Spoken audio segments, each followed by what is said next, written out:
Good afternoon. I'm Josh Minkler. I'm the United States Attorney for the Southern District of Indiana. In October of 2015, along with the leadership of the Indianapolis Metropolitan Police Department, the Federal Bureau of Investigation, the Bureau of Alcohol, Tobacco, and Firearms, and the Drug Enforcement Administration, the United States Attorney's Office made a very important and consequential decision for Marion County and for the state of Indiana. The decision was this: every defendant that commits a crime of pharmacy robbery in the Southern District of Indiana will be charged in federal court and will face the hammer of federal sentencing. This included juveniles for the first time in the district's history. The reason for this decision and for this initiative was this: Indiana led the nation in pharmacy robberies, most of those pharmacy robberies occurring here in Marion County. In 2015, there were 168 pharmacy robberies in Indiana, 129 of those occurring in Marion County. In 2016, there were 78 pharmacy robberies in the state of Indiana, 42 of those occurring in Marion County. Thus far in 2017, there have been only 10 pharmacy robberies in the state of Indiana, only 5 of those occurring in Marion County. The name of this operation was Operation Pharmaid, P-H-A-R-M-A-I-D. Through this initiative, we have prosecuted 36 defendants for 62 robberies. Today, I'm here to announce the most consequential prosecution to date in furtherance of our goal of reducing pharmacy robberies. 9 members of a criminal enterprise known as the Mob, M-O-B, have been charged in a massive 12-count indictment with racketeering, robbery, drug distribution, and firearms charges. Among the allegations in the racketeering charge are 24 pharmacy robberies, which occurred in 2014, 2015, and 2016, as well as a murder which occurred in October of 2015. The penalties in federal court for these violations include up to life in prison without the possibility for parole. Several juveniles were also arrested and charged federally in furtherance of this initiative. Pursuant to the Department of Justice policy, we cannot release the names or the specific federal charges of the juveniles charged until or unless they are transferred to adult court. A copy of the 31-page indictment outlining the charges has been provided to you. As alleged in the indictment, the primary purpose of this criminal enterprise, of this gang, the Mob, was to rob pharmacies of prescription pills and to sell them on the street. But the Mob did much more than rob pharmacies and distribute prescription pills. The members of the Mob enforced a code of silence, prohibiting members from talking to law enforcement through threats of violence. The members of the Mob actively recruited juveniles from our streets to further their criminal activities and referred to those juveniles as peons, some of the juveniles as young as 12 years old. Through the use of social media, the Mob promoted a climate of fear in their neighborhood at 40th and Boulevard to discourage anyone, citizens, neighbors, anyone, from cooperating or talking to the police. And they illegally acquired, maintained, and possessed firearms for their use in this criminal activity. When I talk about the climate of fear created by this gang, by the Mob, they used social media, distributing their threats through social media to various individuals in their neighborhoods and around to stop them from cooperating, talking, helping the police. Let me give you an example. On Christmas Day, 2014, a Facebook post ends, "Don't get killed for giving names. All you snitches going to have to rest in peace." On February 2nd, 2015, a Facebook post, 4 members of the Mob post their photos holding money and say, "We, the new and improved Mob, #Crown Hill section. We is the murder rate."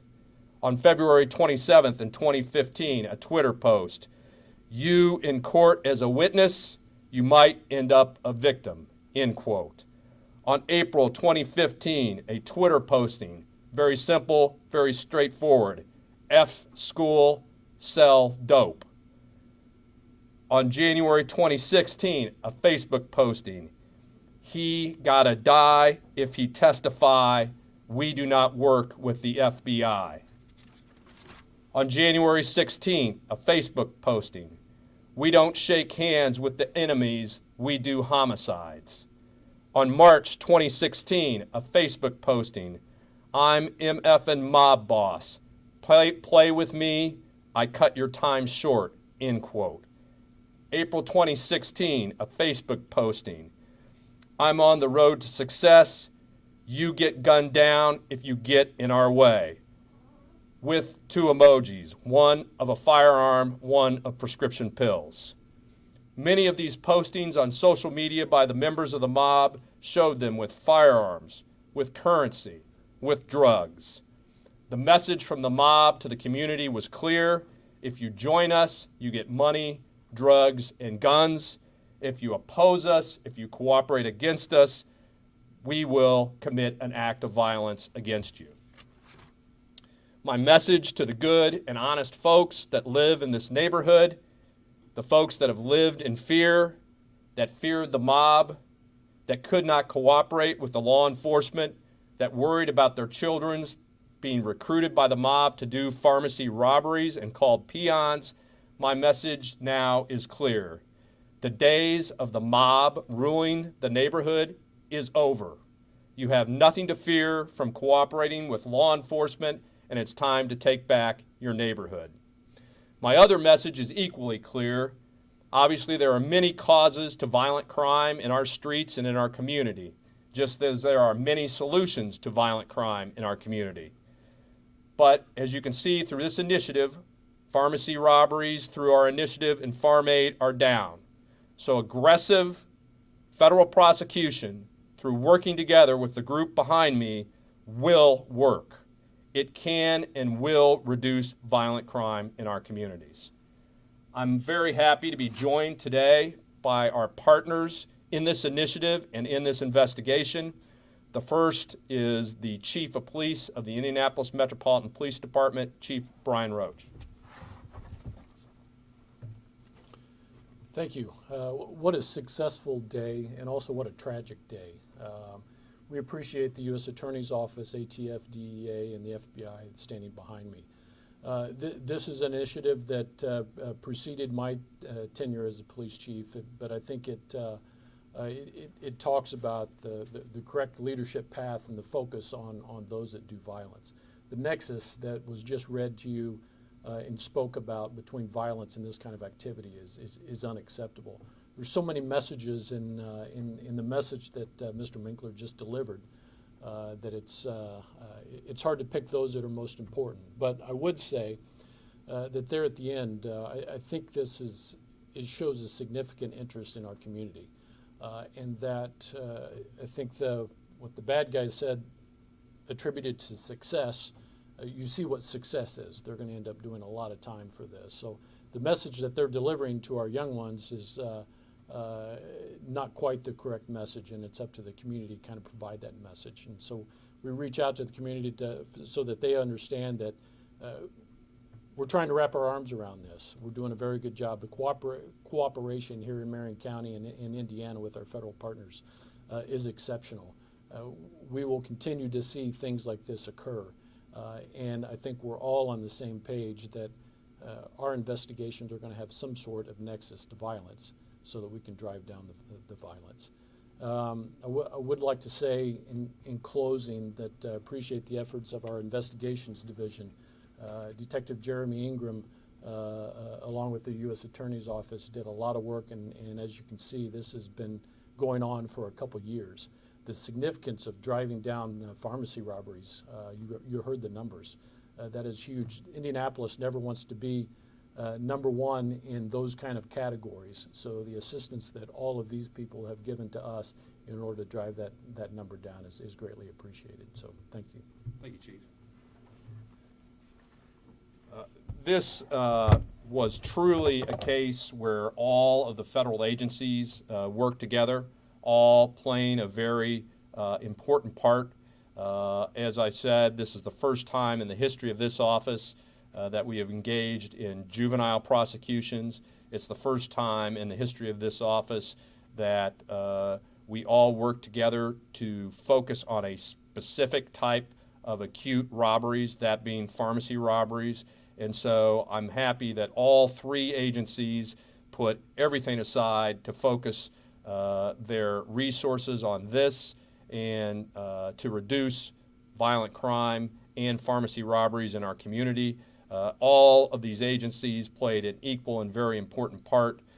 First, I'd like to introduce the Special Agent in charge of the Federal Bureau of Investigation, Jay Abbott. Thanks, Josh.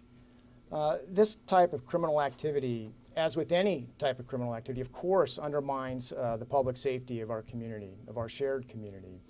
When it involves our youth from the community, in my view, it's an even worse tragedy. For our youth to be involved and manipulated potentially in these type of criminal conduct and activity is heart-wrenching.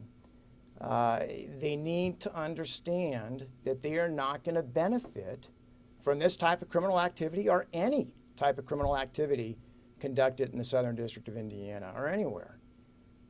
That being said, I'm very proud of the extensive involvement of the special agents of the FBI and their contributions to this case to make sure that that is understood by the youth of our community and by those who would direct their activities. And most proud of the very good teamwork approach that we've been able to bring to bear to this investigation, to the resolution, and to the place where we have it now with the U.S. Attorney's Office. So, Josh, thank you very much. Chief, thank you very much. Everybody else with the contributions, I can't tell you how proud we are to be contributing to this in the way that we have. Thank you. Thank you, Jay. The ATF plays an important role in reducing violence in our community, specifically robberies committed with firearms, which these pharmacy robberies were. I'm happy to be joined today by the Special Agent in charge of the ATF, Trevor Vellenor. Trevor? Hi, good day. As the ATF representative here, I'd like to say that this collaborative work is impressive. This doesn't happen in every community where law enforcement utilize their collective resources to go after a threat. As we look around, we have partners in law enforcement, but this sends a very real message that we're also partnering with our community. The men and women of our community that was hit hard by this group, they deserve to be heard. And so what we're sending a message here as we stand is to say, community, we've heard you. We saw a problem, we addressed the problem. We're not done yet. We still need the collaboration of our community to participate in this process. You heard earlier about this group literally intimidating members of our community. Law enforcement will not stand for intimidation. We pursue individuals who adversely impact our community by way of violent crime. Many of these violations included the use of firearms. Our men and women pursue individuals who use firearms, the tool, to adversely impact our community. To the men and women of ATF who spent countless hours, I say thank you. The community will say thank you. To our partners in blue, to our other federal partners, to BPD, we say thank you for the constant amount of time that you invested in making sure that we went after some very bad offenders. Let's not minimize the fact that they did some horrible acts. Yes, some of these individuals were juveniles, but they did some horrible acts, and they will be held accountable. Thank you, sir. Thank you. This is probably no mystery to you, but the reason that pharmacies were robbed to such a great extent in Indiana was because they had prescription pills, and there was a large demand for opioid-based prescription pills in the Southern District of Indiana and in Indianapolis. And so there is a diverted market. The primary agency that's responsible for prosecuting drug crimes, that's responsible for investigating pharmacy robberies, that's responsible for protecting and regulating pharmacies is the Drug Enforcement Administration. And Greg Westfall, the Assistant Special Agent in charge, really took a leadership role in this by meeting with various stakeholders in the community to wrap his arms around this and to reduce this specific acute problem in our district. So I'm happy that Greg Westfall is here to join me today. Greg? Thank you, Josh. Good afternoon. First, I'd like to thank the leadership of the United States Attorney's Office and my law enforcement partners for their collaborative efforts in this investigation, and to all the investigators that gave up time away from their families to bring these individuals to justice. As a result of this opioid epidemic, like many Americans, I wake up to daily news involving horrifying stories of overdoses and overdose deaths.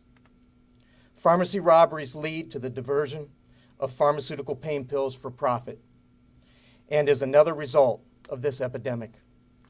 Criminal drug trafficking organizations exploit the addicted, poison our streets, and leave a trail of violence throughout our communities. The CDC reported that in 2015, heroin and opioid prescription drugs led to more than 33,000 deaths of our Americans. Every day, 91 Americans die from opioids and heroin and fentanyl and prescription drugs. And each day, 1,000 people are treated in emergency departments for not using prescription drugs properly. Today, we as law enforcement nationally and here in the Hoosier State risk our lives to investigate individuals who are distributing synthetic opioids such as fentanyl, carfentanil, and now there's a mixture called gray death. That is an example of this is an accidental overdose suffered by Officer Chris Green of the East Liverpool, Ohio Police Department, who in the course of his duties was exposed to a synthetic opioid and overdosed. Our country is calling for help from law enforcement personnel who are dedicated to drug law enforcement. Every day, federal, state, and local law enforcement answer that call by working together in an effort to reduce the availability of illegal drugs, save lives, and bring the justice to criminal organizations who profit from capitalizing from addiction. The results of our efforts are seen with this project such as today, but they're also seen through other past and ongoing projects. Many a times we can't discuss those, but they bring results such as, in 2016, here in Indiana, the DEA seized approximately 67 kilos of heroin. According to the National Forensic Laboratory Information Center, the submissions of substances containing fentanyl have doubled. In 2015, there were 15,209 submissions, and in 2016, there were 31,700 submissions. That's from all of our local agencies and federal agencies combined. In late April, during DEA's 13th National Prescription Drug Take-Back Day, Americans turned in approximately 450 tons of unwanted, unused, and expired medications. Here in the Hoosier State, we collected approximately 8.5 tons. Federal, state, and local law enforcement consistently engage in community awareness projects and provide drug awareness education programs throughout the Hoosier State. I partner with the U.S. Attorney constantly, and we educate physicians, medical professionals on prescribing habits and some of the things that we see in our investigations. That education is all part of a combined effort to reduce this opioid epidemic. In closing, I would like to say, join us. Report drug activity. To reduce demand, if you are an addict, get help. And engage in community outreach programs, because when law enforcement come and eradicate these criminals from your neighborhood, we need good to replace bad. together, we will make a difference. Thank you. Thank you, Greg. This case will be prosecuted in federal court by two Assistant United States Attorneys, Assistant United States Attorney Peter Blackett, who is here with me today, and Assistant United States Attorney Brad Blackington, who is here with me today. Assistant United States Attorney Blackington is the chief of the Drug and Violent Crime Unit. He started this initiative. He has overseen all the prosecutions under this initiative, and he will be prosecuting this case personally. Brad? Thank you. I'd like to first just recognize the agents by name who worked on this case and did a fantastic job. From ATF, we had Cassandra Jones and Brian Taylor. From FBI, we had Steve Secor. From the IMPD, we had Jeremy Ingram. And from DEA, we had Sean Brady and Billy Lane. And I'd add to that Peter Blackett from my office, an assistant U.S. attorney. We just hired Peter about 18 months ago, and for him to step into a case like this and show the leadership he had was absolutely extraordinary. This case wouldn't have been possible without his hard work and the work of all of those agents. The second thing I wanted to do was talk a little bit about how we conducted this investigation and how we developed this strategy. The investigation's been going on now for 18 months. And when we looked at the numbers in 2015 rather, there were 168 pharmacy robberies. Indiana was #1 in the country. California was #2, and they had almost half of the number of pharmacy robberies that we had here in Indiana. So when we looked at those numbers, it was very, very clear to us that this wasn't just a couple people at random doing pharmacy robberies. It was clear to us that this was really an organized crime problem. So we took a two-step approach to prosecuting pharmacy robbery cases. The first step was bringing into federal court every pharmacy robbery that we could solve in the Southern District of Indiana, including those committed by juveniles. And we had not prosecuted juveniles in this district before. The second, given that this was an organized crime problem, was identifying and prosecuting gangs who were doing this and who were organizing this. And given that this was an organized crime problem, we looked at an organized crime solution, which was the federal RICO statute. We used that statute several years ago to prosecute the Outlaws motorcycle gang.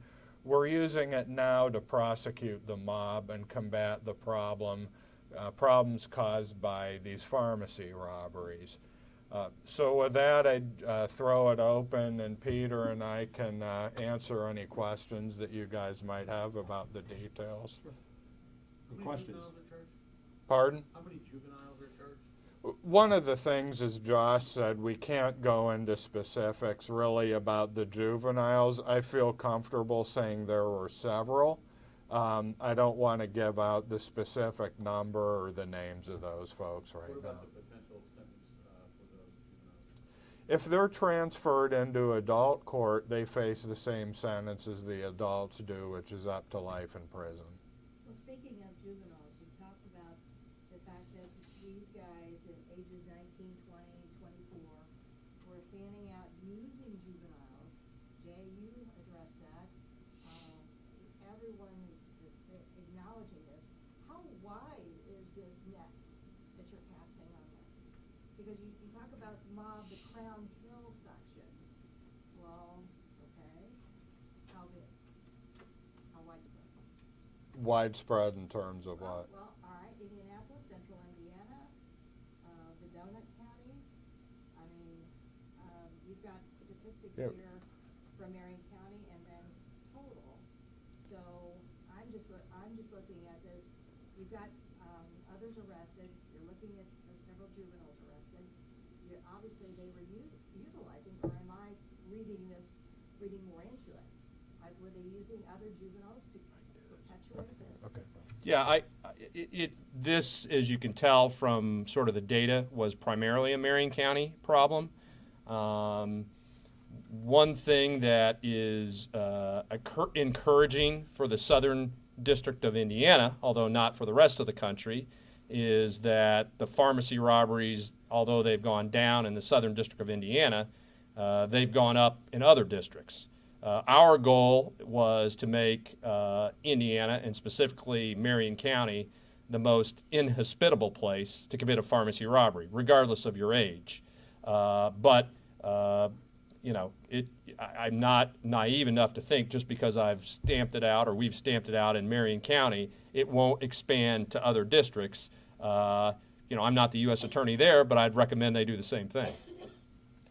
One thing I might, and I'm was just a little confused in the question you asked me. I had a couple of them. One thing, yeah, one thing that's evident here is you have this structure of the mob and the gang committing these pharmacy robberies, then taking the pills and selling them on the street, okay, along with all the firearms trafficking and everything else. Beneath the mob, there's a whole substructure that involves the distribution of these pills on the street. And we can't possibly identify, prosecute every single person distributing these pills on the street. We've targeted the leadership people and the people who are members of the mob. There's a lot of work to be done at the state and local level prosecuting people selling these pills on the street. There are a lot of people distributing these pills. And I'll tell you something else. Once the pharmacy robberies dry up, as they have been, there are still users out there that are looking to get these opioids. Those users are going to start turning to heroin. And there is already a significant heroin problem here in Indianapolis.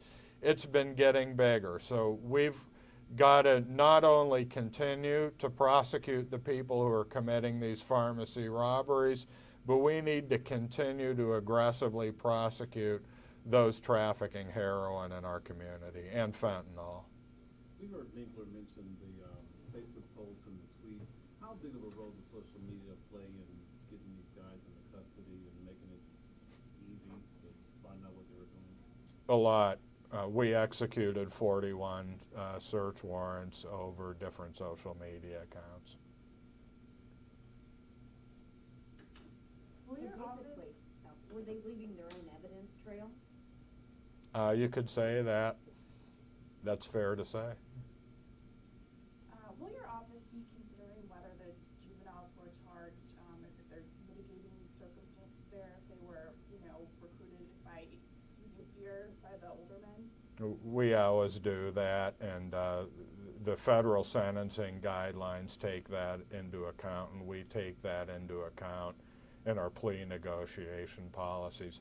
Having said that, the people we've charged in this case, none of them are people who were low-level operatives.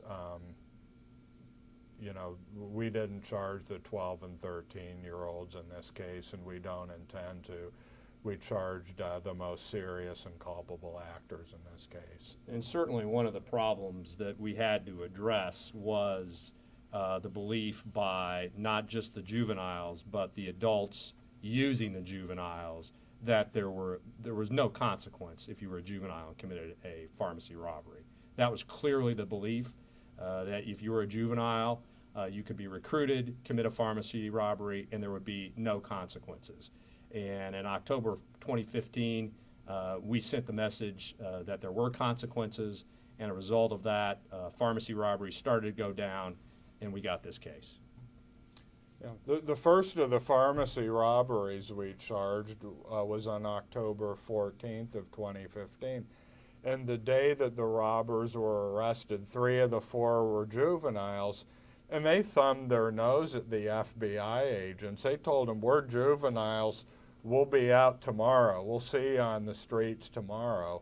None of those 4 folks have seen the light of day since then. So it's a totally different message that they should be getting at this point. How dangerous is Rockhead, who is still at large? I think he is a dangerous person. All the folks in the mob are dangerous, and I think that if anybody in the community knows where he is, they should contact any one of the law enforcement officers, agencies that are with us, and let us know right away so we can take him off of the streets. Do you think he stole from here locally? I don't want to answer that question at this point. Obviously, witness or intimidation was a factor here. How difficult was it to get to this point, knowing that through social media and even in real life on the street, that some of these people were being intimidated by the fugitive that you mentioned and all the other ones? Yeah, I think that's one of the reasons that it took us 18 months to get to this point. You simply don't have witnesses coming in off the streets volunteering to testify about these people. I mean, they read and see what's posted on social media. And don't forget, we've charged a murder in this case. So not only is there a threat, but there's reality behind the threat. And that doesn't make these investigations any easier, but when we are able to solve them, it makes them more rewarding. Which one is charged with murder? Right now, the defendant charged with murder is not named in the adult indictment.